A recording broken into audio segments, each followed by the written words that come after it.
Hi everyone, welcome to Motoblade. Today I'm going to review for you my Viking Saddlebags on the Harley Iron 883. If you need more storage on your bike, these bags are awesome. Whether you need to take your dog with you somewhere, whether you're going on a motocamping trip, or whether you just need a place to stuff the side chick. These bags are at the intersection of storage, cost, and style. They've got a lot of great features. I have a few cons, a few things I don't like about them. We're going to discuss all of that. I'm going to give you guys an in-depth review of these bags, and we will do a storage test with some moto camping gear. Let's get started.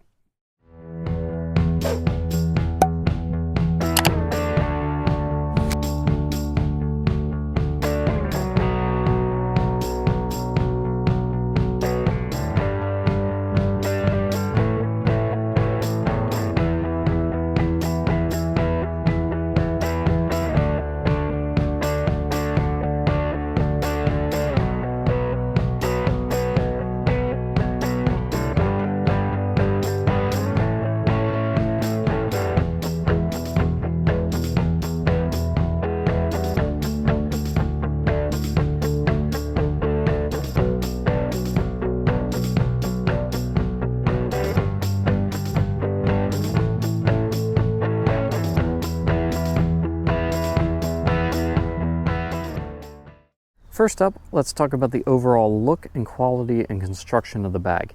These are very high quality bags. They're an ABS hardshell plastic, and then this particular model is wrapped in leather.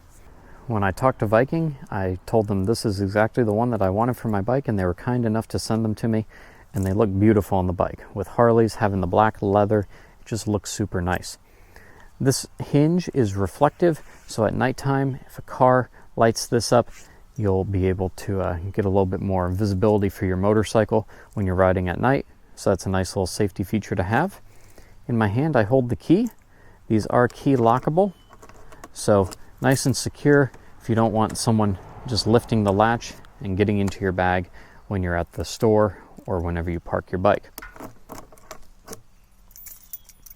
Coming around to the front of the bag, you can see there's a cutout here. So they make this in a cutout and non-cutout version depending on your motorcycle model. So very important to list your motorcycle model when you purchase these from Viking based on your needs if you have a rear shock that's external or a monoshock. Obviously having the shock cutout removes a little bit of storage space from the inside, but we're still looking at some decent storage in these bags. Opening these bags up, we have a nice lever in the back, easy for your hand to catch on. And we have a few features inside of the bag itself. So firstly, these are fairly universal fit to almost any motorcycle out there. It just depends on where your rear fender strut bolts are placed. So when you install these, you will just basically make a mark for your fender strut bolts, use the install kit they have, and place it on your bike. I will say that installing these proved to be a little bit difficult, not because of the bag or the installation method, but because of my motorcycle, and I will discuss that in a few moments. Inside the bag, we have a nice pouch here with a zipper. I keep my registration, insurance information on the motorcycle in there. Inside the lid, we have a really nice foam padded liner. High quality, very durable. It's got this rough canvas snap to it.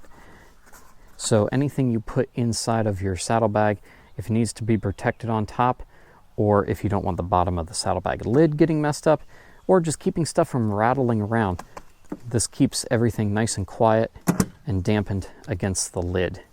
As far as storage goes inside of these saddlebags, you have close to 34 liters. It might as well be 34. I believe it was technically 33.98 liters of storage. So plenty of good storage. I will put the exact number again on the screen for you guys. Lots of room. I did a full video where I went moto camping on this motorcycle with these two saddlebags and a sissy bar bag, also from Viking, and I was able to get all my camping gear for an overnight trip. I said I was going to mention to you guys the installation. It was a bit difficult. The first thing you'll need if you have a Harley Sportster like I do, and again, this is completely dependent on your bike, you'll need a relocation kit for the license plate. When I did the installation on my Kawasaki Vulcan S, it was very easy. Took the old fender strut bolts out, drilled the holes, put the new ones in, bolted on. I had the whole thing done in an hour, and the whole video for installing on your bike when I did that is on my channel. The Harley iron was different, and it's not due to the design of the bags. It's due to the fact that to access the backside of the fender strut bolts on the Harley was an absolute nightmare. And just working inside of there, if I'd had a motorcycle jack and a way to drop the rear wheel out, it would have been okay, but I don't have that. So it took a lot of time and just working my hands under the fender and holding a little nut and turning it about an eighth of a turn, reset, eighth of a turn, reset. It was terrible. That's an issue with this specific model of Harley. I don't know if others have the same problem, but it's certainly something to keep aware. If you have an Iron 883, I could have taken this to my local bike shop and they probably could have done this for me in about 30 minutes. Instead, it was about 3.5 hours of swearing and not being very happy. Again, not a problem with the bags. Their process is very simple, straightforward, easy to follow, and I have a video installing on the channel. I will link it in the description and I will put it up on the screen. But my particular bike had its own issues with trying to get it installed on the fender strut bolts. As far as that lock on top is concerned, just for you guys, I have sat here and poured gallons of water over top of it, trying to get any moisture that I could inside of that lock and through to the inside of the bag that I could find. And there's never been a drop inside of that saddlebag. I might need to go get a towel. Around the inside of the saddlebag, up at the rim, we have a nice rubber gasket that is stitched with some high quality polyester or nylon heavy duty thread. That seal is on there really well. It's very thick. It has sealed these bags when I have gone through multiple downpours and rainstorms. I'm not talking little sprinkles and showers. I'm talking heavy downpours. I've ridden this thing. The water is most likely going to ingress up here where it's hitting in the front. Nothing in my bag has gotten damp in the slightest. So this weather seal works very well. They don't claim waterproof on their website. They just say there's a weather resistant seal or a water seal here.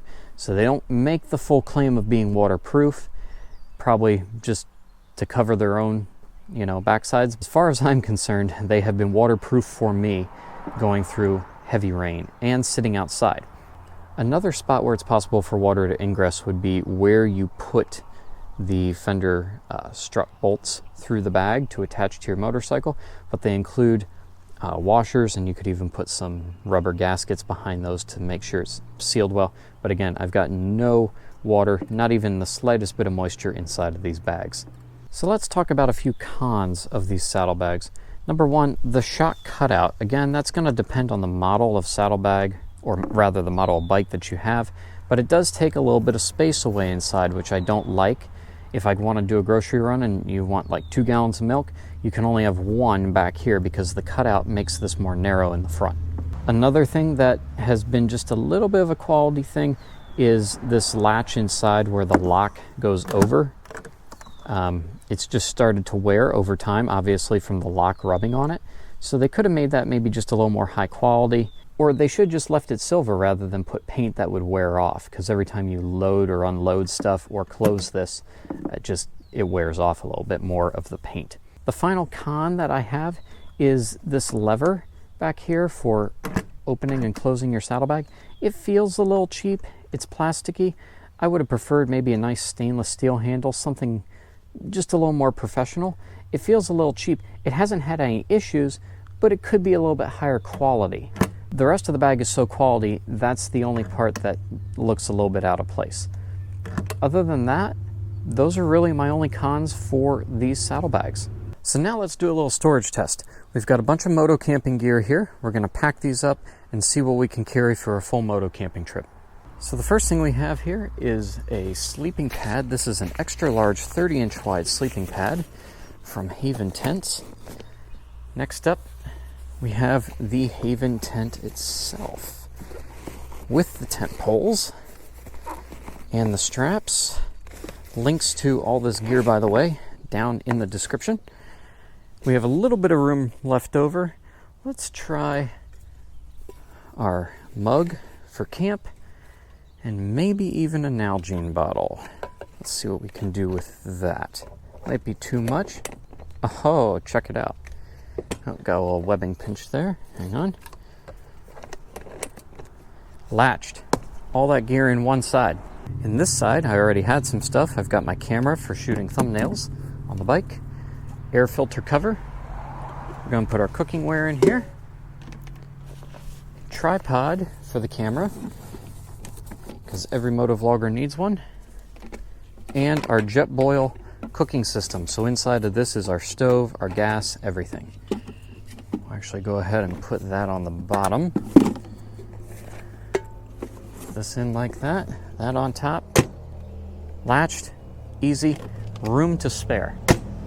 You can put a full gallon of milk back behind the center latch. You can't put one in front of it because of the shock cutout, but you could put a half gallon in front if you needed to, along with several other groceries. Again, made a full week's grocery run on this bike with just the 2 saddlebags for 2 people. So that's pretty good. So thank you guys for watching this review of my Viking saddlebags. If you guys have any questions, let me know down below in the comments. I'm happy to answer any questions you guys have. If you're new here and you feel I've earned it, please hit that subscribe button. It's the big red button. Click the bell icon next to it. That'll give you notifications when there are new videos here on Motoblade. Hit that thumbs up button if you like this video. That helps us crack the YouTube algorithm and get this video out to more people who want to watch it. Thanks so much for watching. Until next time, be careful out there. Ride safe, ride on. I'll see you on the next video.